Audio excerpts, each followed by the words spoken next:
حضور ختمی مرتبہ صلی اللہ علیہ وآلہ وسلم نے ارشاد فرمایا، قیامت کے دن ہر شخص کے قدم اس وقت تک جمے رہیں گے جب تک وہ ان سوالوں کے جوابات نہ دے دے، اپنی جگہ سے وہ ہل نہیں سکے گا۔ سوال یہ ہوگا، زندگی کہاں گزاری، جوانی کیسے صرف کی، مال کیسے کمایا اور کہاں خرچ کیا، اور جو علم حاصل کیا تھا اس پر کتنا عمل کیا۔ یہ سوالات پوری زندگی بسر کرنے کا لاہے عمل ہیں۔ اللہ نے انسان کو جو زندگی عطا کی ہے اس کا کوئی مقصد ہے۔ قرآن نے واضح کر دیا کہ ہم نے جن و انس کو صرف اپنی عبادت کے لیے پیدا کیا ہے، وما خلقت الجن والانس الا لیعبدون۔ گویا زندگی آمد برائے بندگی، زندگی بے بندگی شرمندگی۔ جو چیز جس مقصد کے لیے پیدا کی گئی ہے اگر اس کا وہ مقصد پورا نہ ہو تو وہ ضائع اور رائے گاہ ہے۔ اللہ اپنے بندوں کی پوری زندگی کو بامقصد بناتا ہے۔ زندگی کو برقرار رکھنے اور توانائی بخشنے کے لیے جن لوازمات کی بھی ضرورت ہے وہ سب رب کائنات نے انسان کو عطا کر دیے ہیں۔ کسی نعمت کے استعمال پر کوئی پابندی نہیں لگائی۔ ہاں، یہ ہدایت دے دی کہ سب کچھ رب کے بتائے ہوئے اصولوں کے تحت استعمال کیے جائیں، اور ان نعمتوں سے جو قوت و توانائی عطا ہو اسے اپنے رب کی بندگی، اس کے دین کی سربلندی اور اس کی شکر گزاری پر صرف کیا جائے۔ جوانی اللہ کی نعمتوں میں سے انمول نعمت ہے جو امیر غریب سب کو پوری توانائیوں کے ساتھ ملتی ہے۔ صالح اور عبادت گزار جوانی کو قیامت کے دن عرش الہی کا سایہ نصیب ہوگا۔ اسی طرح مال کمانا اللہ کا فضل قرار دیا گیا ہے جو ہر شخص کو اس کی صلاحیتوں کے مطابق عطا ہوتا ہے۔ جس نے جتنا بھی مال کمایا اسے خرچ کرنے کا اسے جواب دینا ہوگا۔ اللہ کی راہ میں خرچ کرنا اللہ سے تجارت کرنا قرار دیا گیا ہے۔ جو اللہ کی رضا کے لیے اپنا مال اللہ کے بندوں پر خرچ کرتا ہے، اللہ اس کے مال میں اضافہ بھی کرتا ہے اور اجر عظیم بھی عطا فرماتا ہے۔ علم کا معاملہ سب سے مختلف ہے۔ ہر مسلمان مرد اور عورت پر علم حاصل کرنا فرض قرار دیا گیا ہے۔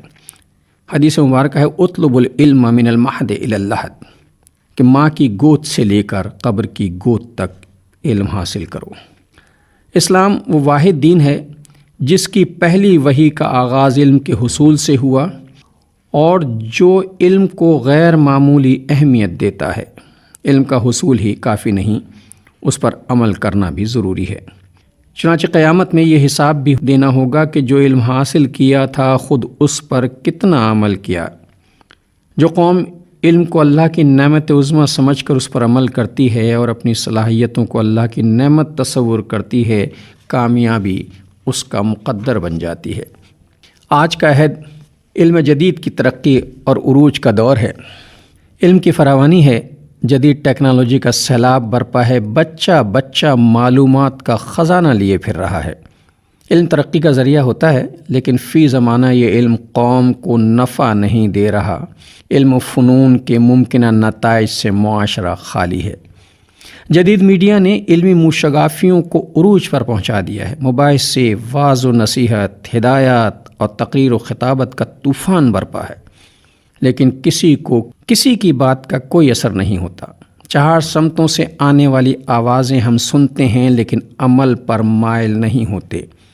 ہم ایک مجلسی قوم بن چکے ہیں جس کا کام صرف گفتگو کرنا ہے، جس کی مجلس فلسفوں، دلائل اور حوالوں سے جگمگا رہی ہیں، لیکن عملی زندگی تاریکیوں میں ڈوبی ہوئی ہے۔